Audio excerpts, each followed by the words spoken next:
Hi guys, my name is Sam, and if you're new here, I make videos about makeup, chronic illness, and whatever I want. Today I want to talk about a little thing I call hibernation mode.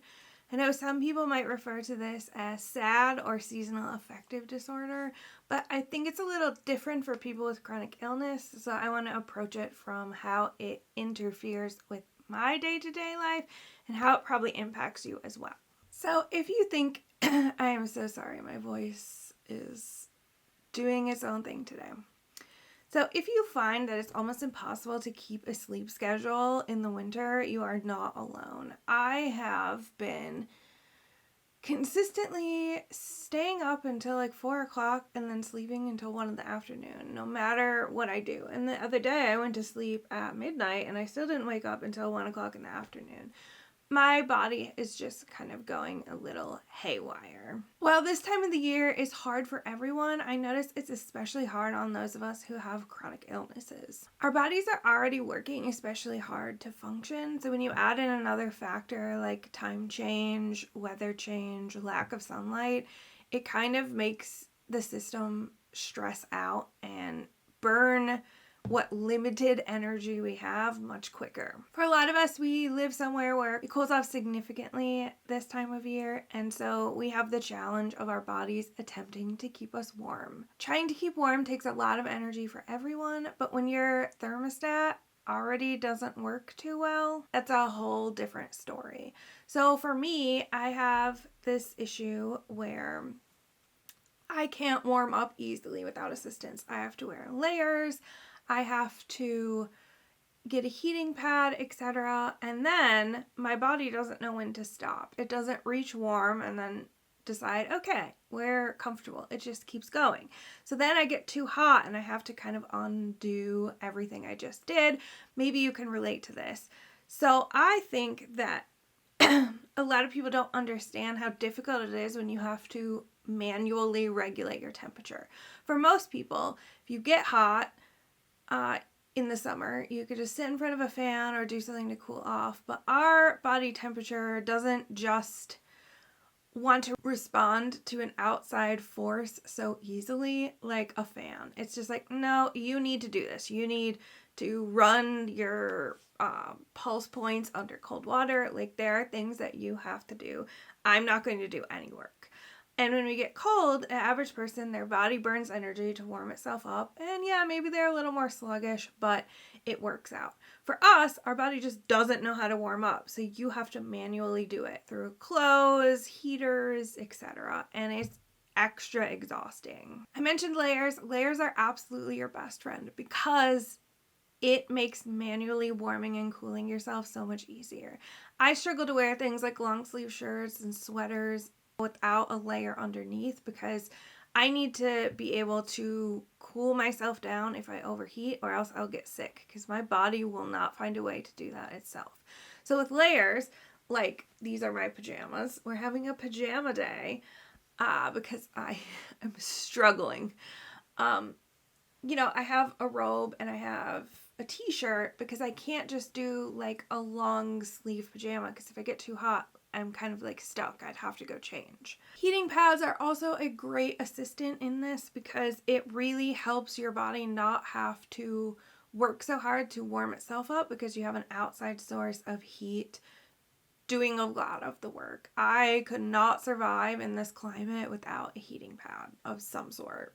The next thing I learned that if you live somewhere like I do that is 99% overcast this time of year, your body starts to create too much melatonin because it doesn't have the natural sunlight to tell your body, hey, it's not time to go to sleep. And if you aren't familiar, melatonin is the chemical your body produces to help you sleep. So when it's dark all day long or looks kind of like sunset, your body's like, oh, hey, it's almost time for bed, which causes you to kind of feel like you took a sleeping pill all day long, which is not cute.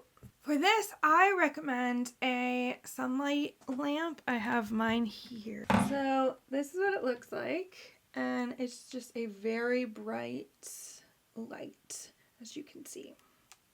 What this does is it mimics the natural sunlight and tells your body, hey, it's daytime. The best way to use this is within an hour of waking up. You set it off to the side, kind of like how I had it, Don't look directly into it, of course. And you can do whatever you want while it's on, but use it for at least a half an hour every day. And it's very important that it's right when you wake up, because when the sun is out, you're waking up with the sun. So you need it to send the cue to your brain, it's daytime right now. No melatonin. Now, a light like this will also help with seasonal depression. Let's say you don't necessarily have the issues I'm talking about with the fatigue and the burning of extra energy. You just get regular seasonal affective disorder where you're kind of depressed. That light is also meant for that as well. The other thing I saw suggested is to make sure your rooms are all bright. So like turn on as many lights as you have, because it will simulate the daytime. Like right now, today is incredibly dark. You would barely know that it was daytime. So it's very important to have as many lights on as you can, so your brain is like, hey, it's still the day. Because if you just sit in like the very dim light, your brain starts to think you're winding down for the evening, and it starts to produce that melatonin that will make you sleepy.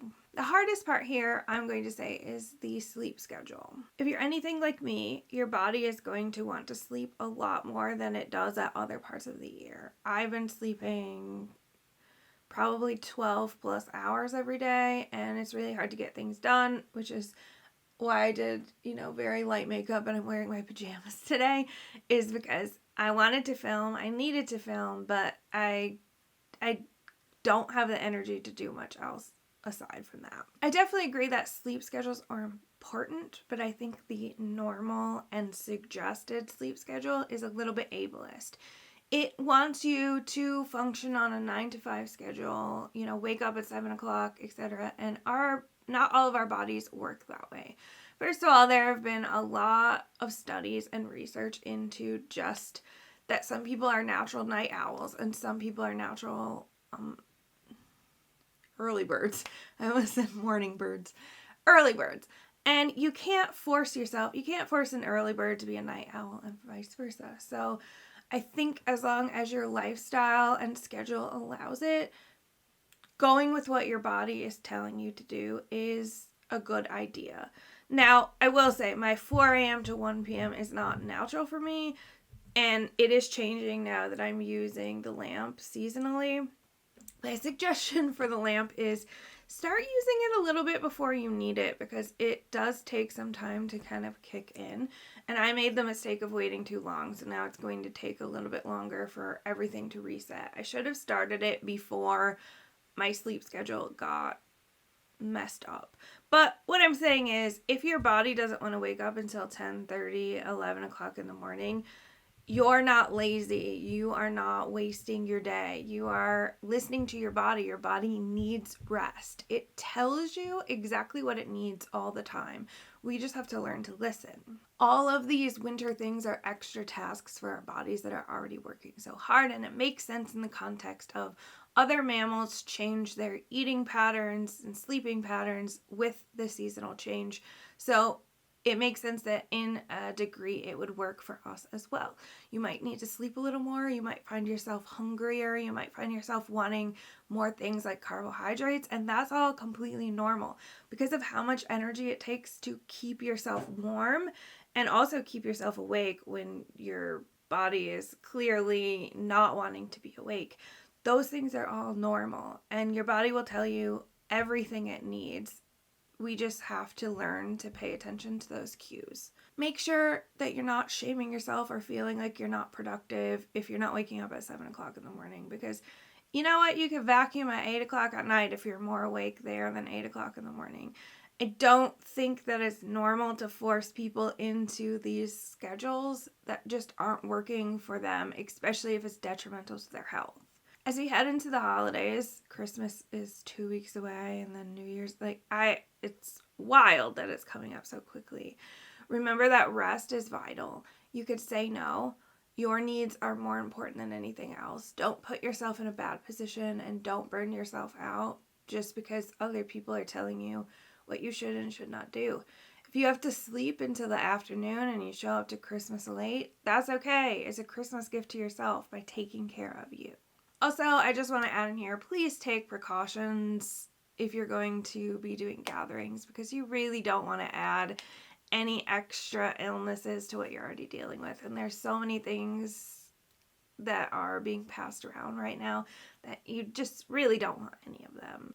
This is a short video today. Again, like I said, I'm not feeling so hot. I have one more video before I take my Christmas holiday vacation, and I will see you guys next time.